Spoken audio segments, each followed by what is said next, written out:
Thanks for joining us on News Center Maine Plus. I'm Brian Yacono.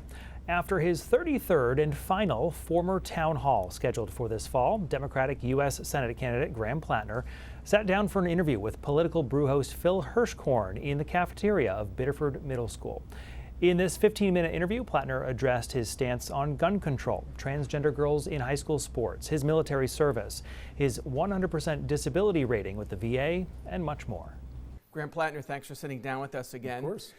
You were for the red flag law in this most recent Maine election, which will let families now start the process to take guns away from someone who's dangerous and threatening. This is a direct result of the Lewiston mass shooting. Yeah.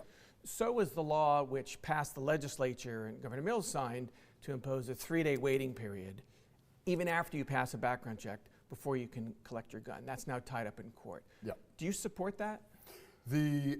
I am, as a firearms owner and someone who's bought a lot of guns in the state of Maine, I do think the 3-day waiting period is a bit excessive. That being said, it was passed by this legislature. It was passed by people representing the people of Maine, and I certainly don't have a problem with it if the people of Maine want to go that route. You think it's constitutional? That is up for the courts to decide. What about an assault weapons ban, state or national? Obviously, Congressman Jared Golden, after Lewiston, from Lewiston, surprised people and said that was now something he would support. Where do you stand on an assault weapons ban? I am currently not for an assault weapons ban, certainly in the form that they have been put forward. As someone who has spent a lifetime around firearms, a lifetime, frankly, around automatic weapons when I was in the Marine Corps and the Army, and semi-automatic weapons in the years afterwards as a firearms instructor and working for the State Department.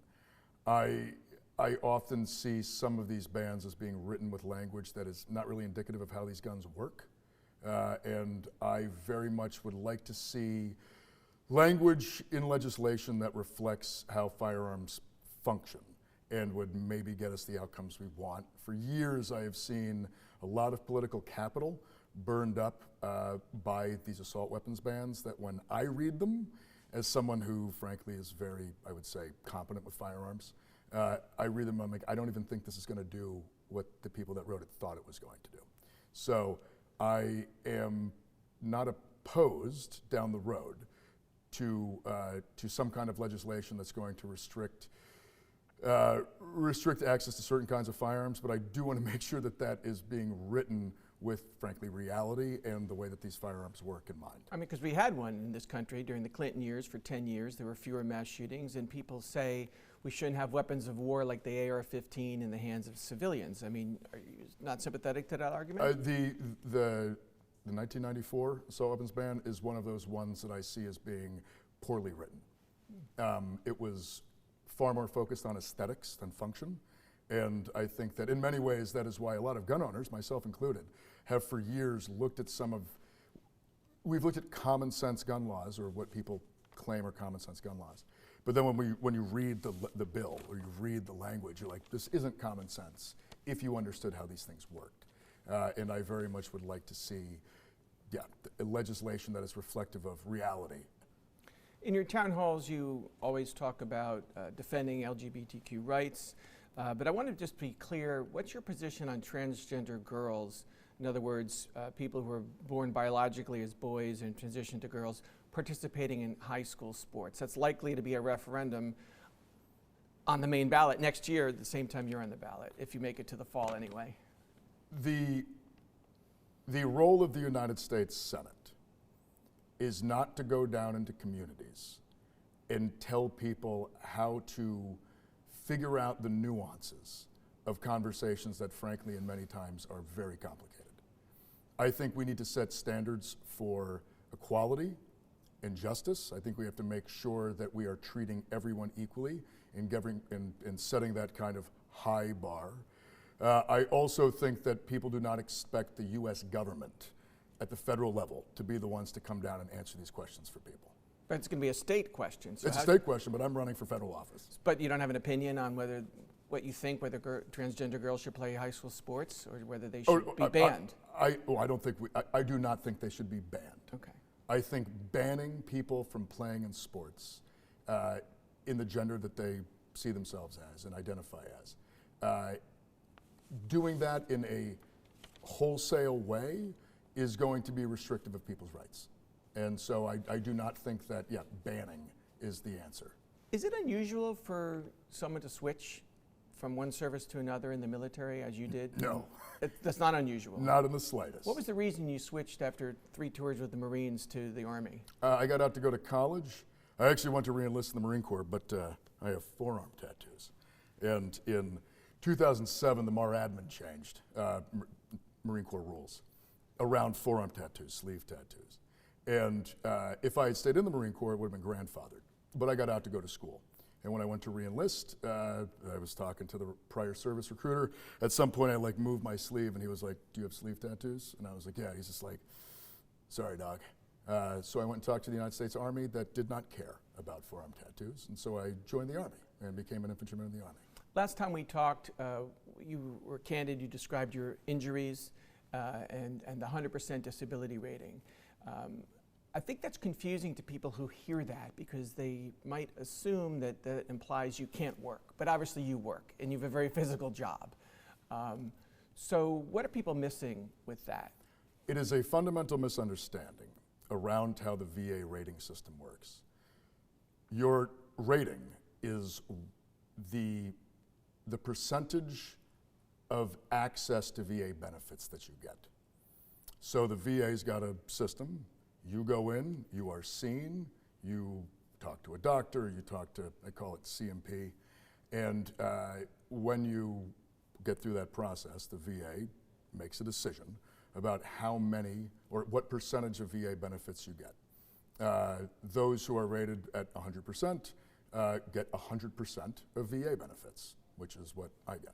100% disability rating doesn't mean 100% you can't work. No, it does not at all. And a lot of veterans like you. There are a lot of disabled combat or just disabled vets at 100% who still work and have income and so forth. It is a completely it's a very normal thing. I feel almost obligated to ask this, but given that 100% disability rating, people will hear that.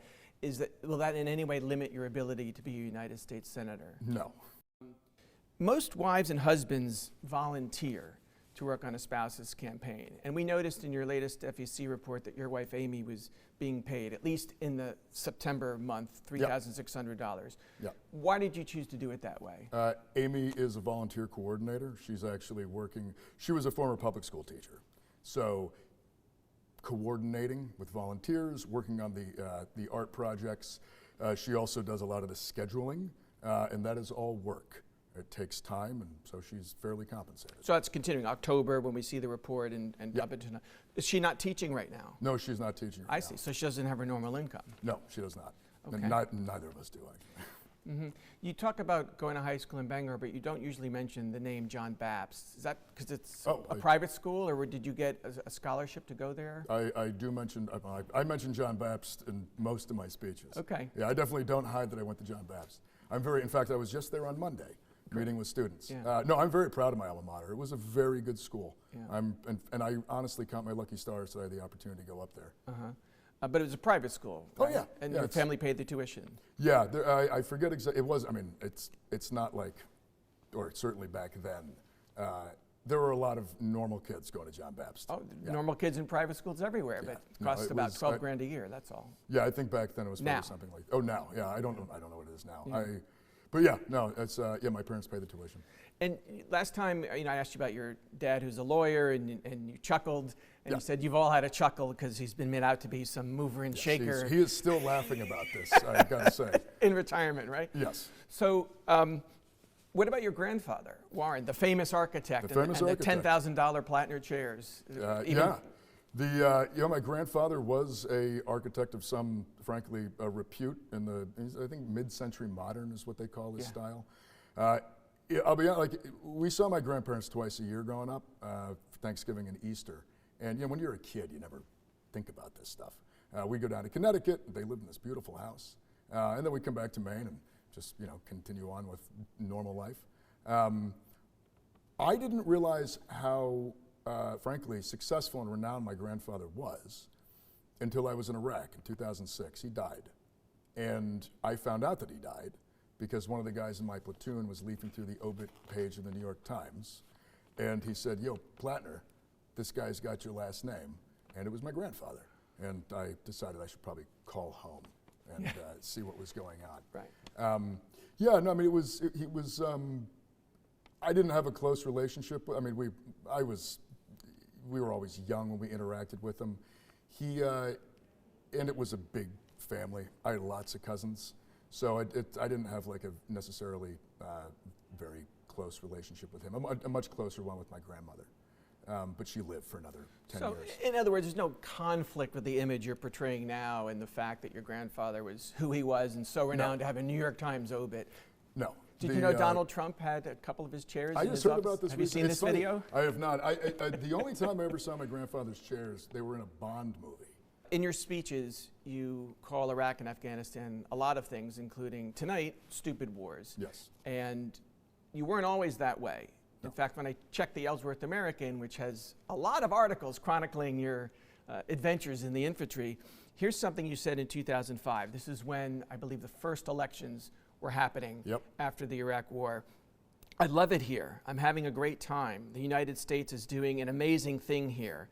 It took me my coming here to realize that. Don't think we are somewhere we shouldn't be. Iraq is the perfect guinea pig for this." I wonder what you mean by guinea pig. And then you go on to say, "They want us here, and most proved that yesterday by coming out and voting." Yeah, January 2005. First big operation of my deployment. We went in support of the Iraqi elections. Okay, I'll be honest, I was 19 or 20, something like that. I believed. I thought that we were doing something good. Also, to be fair, when I wrote that, I think I'd been in country for maybe a month.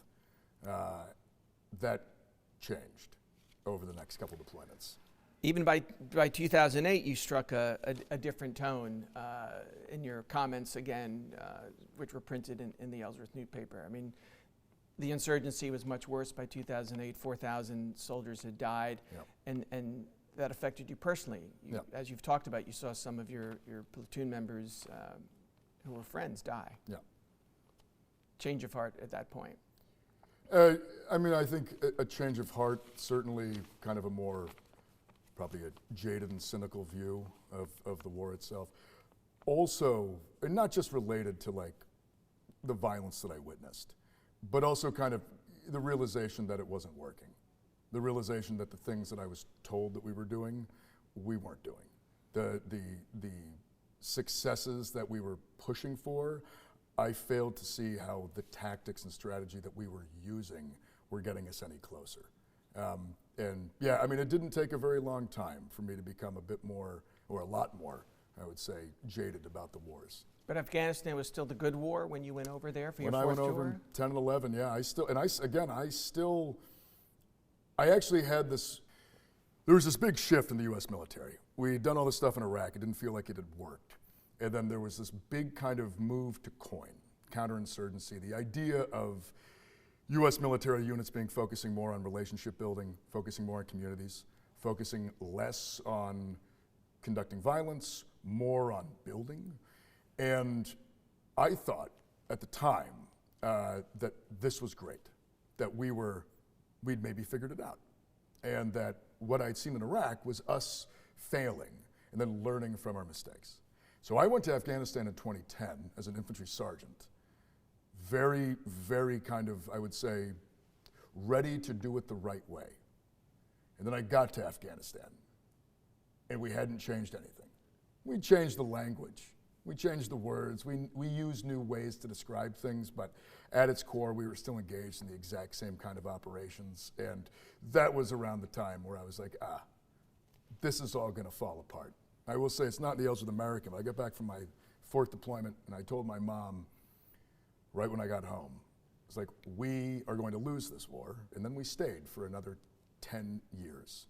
And we still had the exact same outcome. Listening to you speak in the crowds, this feels like not only a campaign, but maybe a movement. Is that what you're up to? Yes, very much so. Yeah, I'm a believer in movement politics, and I'm a believer in building power. And that is very much what we're engaged in here. Graham Platner, thank you again for your time. Thank you. Appreciate it.